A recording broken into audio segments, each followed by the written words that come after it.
justice under the law. You'll see very, very big improvements in the D.C. area that I can promise you. So I want to congratulate Janine. I want to congratulate you and Christine and your whole family on this undertaking. And as you know, Pam Bondi is doing an unbelievable job as our real leader in the fight against crime. And Pam heard about this, and Pam said, I'll have to find time for Janine. She doesn't have time to do this, but for Janine she did, and she's going to be doing the swearing in. So Pam, thank you very much for the great job you're doing and for swearing in our friend, Justice Janine. Good. Thank you. Come on up.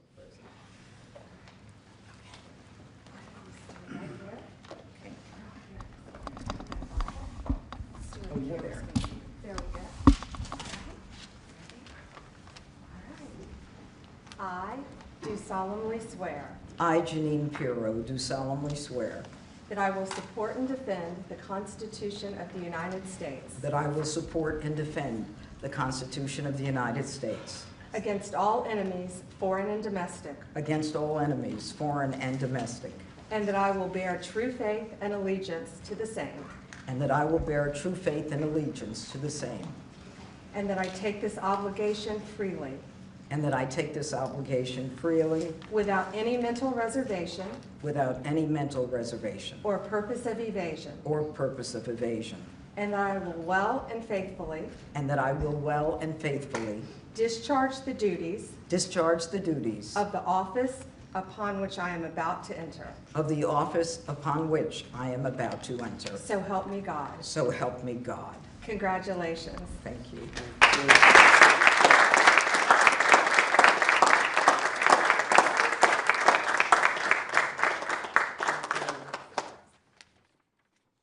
Thank you, Mr. President, and thank you, Madam Attorney General, both my friends for many years.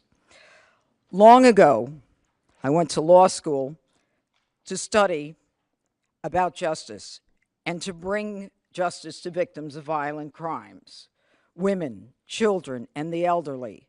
I fought to give them a voice in a system that was both blind and deaf to their concerns. I dedicated my heart and soul to making sure that there was a system that responded to them. My profile and my prosecutorial successes garnered public attention, and my life took unexpected turns. Through all of this, President Trump, you have remained as steadfast as one of my earliest supporters and champions. You never wavered. You were always steadfast, trustworthy, and confident. Today, Mr. President, you bring me back to my roots. And it is a larger arena, but no less an arena where we need justice, where we need to send a message that justice will be honored in the District of Columbia. And just last week, here in our nation's capital, two people on the brink of beginning their life had hopes and dreams that were never realized because a cold-blooded murderer made a decision to shoot them down on the streets on a cold, rainy night in our nation's capital. This will not go without just accounting. My voice should be heard loud and clear. No more tolerance of hatred, no more mercy for criminals. Violence will be addressed directly with the appropriate punishment. And this city will again become a shining city on a hill in an America that President Trump has promised to make great again and will make safe again. Mr. President, America thanks you, and I thank you.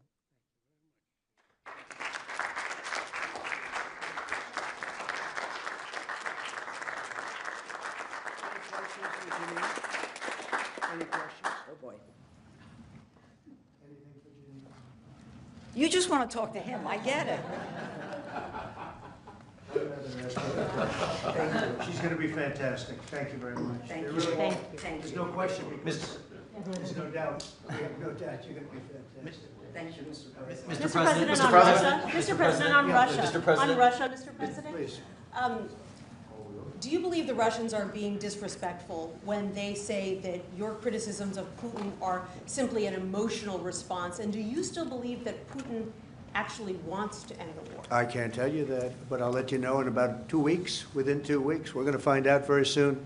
We're going to find out whether or not he's tapping us along or not. And if he is, we'll respond a little bit differently, but it'll take about a week and a half, 2 weeks. We have Mr. Witkoff is here, who's doing a phenomenal job, is dealing with them very strongly right now. They seem to want to do something, but until the document is signed, I can't tell you. Nobody can. I can say this, that I'm very disappointed at what happened a couple of nights now where people were killed in the middle of what you would call a negotiation. I'm very disappointed by that. Very, very disappointed. Yeah, please. You've called for an end to the Gaza war. Given the growing humanitarian crisis and the decision of Prime Minister Netanyahu to expand the military operation, do you have any frustration with his handling of the situation of the war? No, we're dealing with the whole situation in Gaza. We're getting food to the people of Gaza. It's been a very nasty situation, very nasty fight. October 7th was a very nasty day, the worst that I think I've ever seen. It was a horrible day, and people aren't going to forget that either. So we'll see how that all works out. And Steve, would you want to say a couple of words about Gaza because you just have some information? Steve Witkoff, do you want to come up for a second? You might give them a little bit of information as to what's happening with Gaza and also Israel. We're having some very good talks with Iran. We'll find out whether that means anything, but we're having good talks. Congratulations. Well, hi everybody. I think that we are on the precipice of sending out a new term sheet that hopefully will be delivered later on today. The President is going to review it, and I have some very good feelings about getting to a long-term resolution, temporary ceasefire, and a long-term resolution, a peaceful resolution of that conflict. Mr. President, you said It's having to do with Iran. We're having very good talks with Mr. President, you said yesterday that Putin is playing with fire. What will be the consequences for Russia if Russia continues Well, to I'm not attack? going to tell you exactly, but the words speak pretty loud. We're not happy about that situation. I think we're doing very well with Iran. I think we're doing very well with Gaza, but we are doing very well with Iran, and I think we're going to see something very sensible, because there are only two outcomes. You know what the two outcomes is: a smart outcome and there's a violent outcome, and I don't think anybody wants to see the second. But I think we've made a lot of progress, and we'll see. You know, they still have to agree to the final stages of a document, but I think you could be very well surprised what happens there, and it'll be a great thing for them. They could have a great country into the future. Yeah. Mr. President, Elon Musk in a television interview criticized the one big, beautiful bill, saying he was disappointed it didn't cut enough, essentially, that it undercut the Doge efforts. What's your reaction to that? Well, the reaction's a lot of things. Number one, we have to get a lot of votes. We can't be cutting. We need to get a lot of support, and we have a lot of support. We had to get it through the House. The House was. We have no Democrats. You know, if it's up to the Democrats, they'll take the 65% increase. You know, if that doesn't get approved, this country is going to have a 65% increase in taxes and lots of other problems, big problems, almost bigger than that.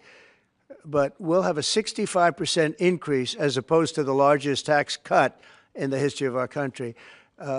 We will be negotiating that bill, and I'm not happy about certain aspects of it, but I'm thrilled by other aspects of it. That's the way they go. It's very big. It's the big, beautiful bill, but the beautiful is because of all of the things we have. The biggest thing being, I would say, the level of tax cutting that we're going to be doing. We're going to make people really be able to. We'll have the lowest tax rate we've ever had in the history of our country, and tremendous amounts of benefit are going to the middle-income people of our country, low and middle-income people of our country. So we're going to see what happens, because the Senate, as you know, is negotiating with us, and they have to then go back to the House, and, you know, it's got a way to go. But I have to say, Speaker Johnson, And Thune has done an incredible job. John Thune has done a fantastic, leader Thune, a fantastic job, and they're working together with me and others. And I think we have an amazing, if we pull this off, remember, we have 0 Democrat votes because they're bad people. There's something wrong with them. You know, they'll let people pour into our country. Single biggest problem is we had 21 million people pour into our country, probably higher than that. And they're people that weren't supposed to be here. And many of those people are bad. Murderers, drug dealers, the mentally insane. They were closing mental institutions all over the world, not South America, all over the world. They're coming into our country, and we're getting them out. And we're having a hard time because some judges aren't making it very easy for us, and it's tough enough. They approved that. They allowed that to happen to our country. We don't have one Democrat vote. And if I were a Democrat, I'd be voting for this bill, and I'd get elected to any position I want as a Democrat. They're crazy. They're voting for a 65% tax increase. And they're only doing it for hatred. They're not doing it for any reason. They know it's terrible. Terrible politics, in my opinion. But so we have no Democrat votes. That means we have to get almost all Republican votes. And I think we're very close to doing that. I think it'll be very successful. Yeah, please. Mr. President, Wall Street analysts have coined a new term called the taco trade. They're saying Trump always chickens out on your tariff threats, and that's why markets are higher this week. What's your response to that? I kick out? Chicken out. Oh, isn't that nice? Chicken out. I've never heard that. You mean because I reduced China from 145% that I set down to 100 and then down to another number? And I said you have to open up your whole country. And because I gave the European Union a 50% tax tariff, and they called up and they said, please, let's meet right now. Please, let's meet right now. And I said, okay, I'll give you till June 9. I actually asked them, I said, what's the date? Because they weren't willing to meet. And after I did what I did, they said, we'll meet anytime you want. And we have an end date of July 9th. You call that chickening out? Because we have $14 trillion now invested, committed to investing when Biden didn't have practically anything. This country was dying. You know, we have the hottest country anywhere in the world. I went to Saudi Arabia. The king told me. He said, you got the hottest, we have the hottest country in the world right now. 6 months ago, this country was stone cold dead. We had a dead country. We had a country people didn't think it was going to survive, and you ask a nasty question like that. It's called negotiation. You set a number. And if you go down, you know, if I set a number at a ridiculous high number and I go down a little bit, you know, a little bit, they want me to hold that number, 145% tariff. Even I said, man, that really got up. You know how it got? Because of fentanyl and many other things, and you added it up. I said, where are we now? We're at 145%. I said, whoa, that's high. That's high. They were doing no business whatsoever, and they were having a lot of problems. We were very nice to China. I don't know if they're going to be nice to us, but we were very nice to China. And in many ways, I think we really helped China tremendously because, you know, they were having great difficulty because we were basically going cold turkey with China. We were doing no business because of the tariff, because it was so high. But I knew that. But don't ever say what you said. That's a nasty question. Go ahead. Mr. President, To me, that's the nastiest question. Mr. President, Wait a minute. Wait. Go ahead, please. Go ahead. President Zelensky says he's ready to sit down with you and Vladimir Putin in Geneva, and it sounds like General Kellogg is working on preparations for that. Are you planning to sit down with the two of them? Well, I will if it's necessary. You know, it takes. We have to. I think I'm at this point. I wish you would have been that way a couple of months ago, but at this point, we're working on President Putin, and we'll see where we are.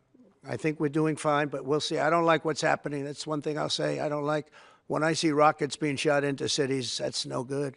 We're not going to allow it. You've always said that the war never would have started if you were Would have never happened, and it yet didn't he doesn't happen. seem willing to do anything that you want him to do. Do you still believe that he wouldn't have launched the war? No. We would have never had a war. We would have never had a war. If I were president, if the election weren't rigged, you wouldn't have had the war. You wouldn't have had the war. You wouldn't have had inflation. You wouldn't have had October 7th. That would have never happened because Iran was stone cold broke. They didn't have any money to give to Hamas or Hezbollah. You wouldn't have had that Afghanistan most embarrassing moment in the history of our country. You wouldn't have had any of it. You wouldn't have had inflation because energy costs. Look what happened. I brought inflation down to practically zero. And all of the groceries and all of the eggs and all of the things that you've been hearing about, they're back down. They're way down from where they were. I did something in 4 months that nobody's seen. And I have to say, in 4 months, and I said it before, and everyone's talking about it all over the world, we've got the hottest country anywhere in the world right now. We're the only country anybody's even talking about. All right, please go ahead. What stopped you from imposing new sanctions on Russia? Only the fact that if I think I'm close to getting a deal, I don't want to screw it up by doing that. Let me tell you, I'm a lot tougher than the people you're talking about, but you have to know when to use that. If I think it's going to hurt a deal, this isn't my war. This is Biden's war, Zelensky's war, and Putin's war. This isn't Trump's war. I'm only here for one thing, to see if I can end it, to save 5,000 lives a week and a lot of money, the money being much less important, because I made that money. I went to Saudi Arabia, Qatar, and UAE, and we brought back $5.1 trillion. So I made that money in about 2 hours, the money that we're talking about, but it's still think of it, $300 billion we've spent with no checks, no balances. They just send cash. You can imagine what's happened to that money. I never saw anything like it in my life, but I'm more interested because I picked up $5.1 trillion and, by the way, got a beautiful, big, magnificent, free airplane for the United States Air Force, okay? Very proud of that, too. They tried to say, oh, it's Trump's airplane. Oh, yeah, sure. It's too big. It's frankly, it's too big, much too big. When can we expect that to be the Air Force One? Well, it's here already. Yeah. It's in the country. It's being refitted for military standard. How much will it cost to refit it? Oh, I don't know. Whatever it is, a hell of a lot less than building a new one. We're waiting too long from Boeing. Boeing has got to get its act together. Yeah. Sir, on Nippon Steel, this arrangement that was just announced in the golden share, is that an arrangement you would consider for TikTok as well? Nothing to do with TikTok. Totally different kind of a deal. We'll have to get, to do it properly, we'll probably have to get China's approval. China's never easy. China's never easy. But I think we'll be able to save TikTok. I'd like to save TikTok. I mean, TikTok was very good to me. I won the young people by 37%. No Republicans ever won, and I won by 37%. And Charlie Kirk will tell you TikTok helped, but Charlie Kirk helped also. Oh, he just happens to be here. Look at him. He loves that we mentioned that name, right, Charlie? He's done great, and I appreciate all the help. But with young people, we won by 37%, Charlie, and you helped, but TikTok was amazing. And he was the first one. He said, get on TikTok. So I have a little bit of a warm spot. I know I shouldn't. They'll say, quid pro quo, put him in jail for the rest of his life, quid pro quo. No, TikTok was very good to me. I won young people. I don't know if it was because of TikTok, but it was something happened. No Republican has ever won they call them young people. Young people, you can define it a lot of different ways, but I won every age group in young people. And it never happened, and won by 37%. That's a lot. Yeah. Back on Iran, did you warn Prime Minister Netanyahu against taking some sort of actions that could disrupt the talks there in a phone call last week? Well, I'd like to be honest. Yes, I did. Next question, please. Just last on sanctions. I did, yeah. If Senate Republicans want to push It's not a warning. I said I don't think it's appropriate. What exactly did you tell him? Did you I just said I don't think it's appropriate. We're having very good discussions with him, and I said I don't think it's appropriate right now. Because if we can settle it with a very strong document, very strong, with inspections and no trust. I don't trust anybody. I don't trust anybody. So no trust. I want it very strong where we can go in with inspectors. We can take whatever we want. We can blow up whatever we want, but nobody getting killed. We can blow up a lab, but nobody's going to be in the lab, as opposed to everybody being in the lab and blowing it up, right? Two ways of doing it. Yeah, I told him this would be inappropriate to do right now because we're very close to a solution. Now, that could change at any moment. Could change with a phone call. But right now, I think they want to make a deal, and if we can make a deal, save a lot of lives. When do you think a deal could happen on Iran? On which? a deal with Iran could happen? When do you Oh, I think? don't know. I think over the next couple of weeks if it happens. Yeah. And on the, when could the administration resume the interviews for foreign students' visa? When do you think your administration could resume these interviews? On what? For the foreign student visa. Yesterday there was... For the French visa? For the French too, but all the foreign students. Oh, for the foreign visas? What are you referring? Foreign visas for what? Are you talking about for colleges? Okay, so you're off of Israel. Now you're talking about colleges, right? Yes, now. Okay. Well, we're going to see. Look, Harvard has been a disaster. They've taken $5 plus, by the way, $5 billion plus. $5 billion. Nobody knew that they were making this kind. If we didn't do this, nobody would have. We would have never found this out, Pam. They're taking $5 billion. And I'd rather see that money go to trade schools. And by the way, they're totally anti-Semitic at Harvard, as you know, and some other colleges too, in all fairness to them. And it's been exposed, very exposed. And I think they're dealing very badly. Every time they fight, they lose another $250 million. Yesterday we found another $100 million. And they have, you know, they have a fund, an endowment, $52 billion. All right? They get a lot of that from the United States. And I think it's ridiculous. I think this, everyone's coming up to me saying, we love the idea of trade schools.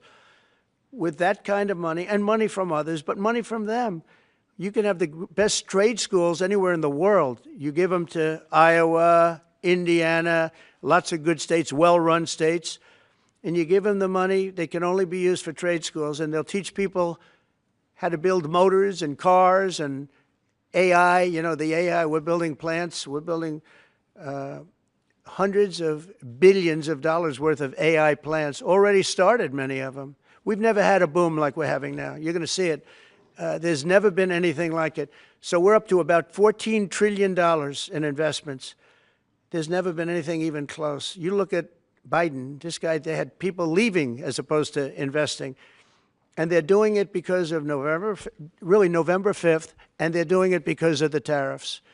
The tariffs have been tremendous. Well, I can promise you, and I have great respect for the people at the European Union, they wouldn't be over here today negotiating if I didn't put a 50% tariff on. The sad thing is now when I make a deal with them, it's something much more reasonable. They'll say, oh, he was chicken. He was chicken. That's so unbelievable. I usually have the opposite problem. They say, you're too tough. Mr. President, on Harvard, there were some Jewish students protesting on campus yesterday. They said they don't want you making these huge cuts, cutting off student visas to Harvard in their name, because they feel Harvard like it has makes to them show more us. of a target. Okay, Harvard has to show us their lists. They have foreign students. About 31% of their students are foreign-based, almost 31%. We want to know where those students come. Are they troublemakers? What countries do they come? And we're not going to, if somebody is coming from a certain country and they're 100% fine, which I hope most of them are, but many of them won't be, you're going to see some very radical people. They're taking people from areas of the world that are very radicalized, and we don't want them making trouble in our country. So I saw yesterday that in the middle of the UK, there was a nice young man. He wants to go back to school at Harvard, and he looked good to me, but I want to check his past. But we want to be able to see why, you know, these countries aren't helping us. They're not investing in Harvard and all of our, we are. So why would 31%, why would a number so big?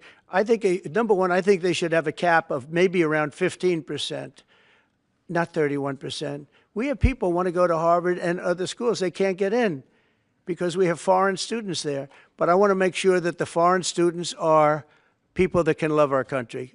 We don't want to see shopping centers exploding. We don't want to see the kind of riots that you had.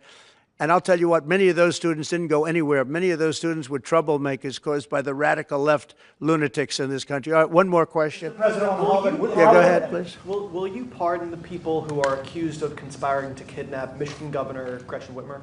I'm going to look at it. I will take a look at it. It's been brought to my attention. I did watch the trial.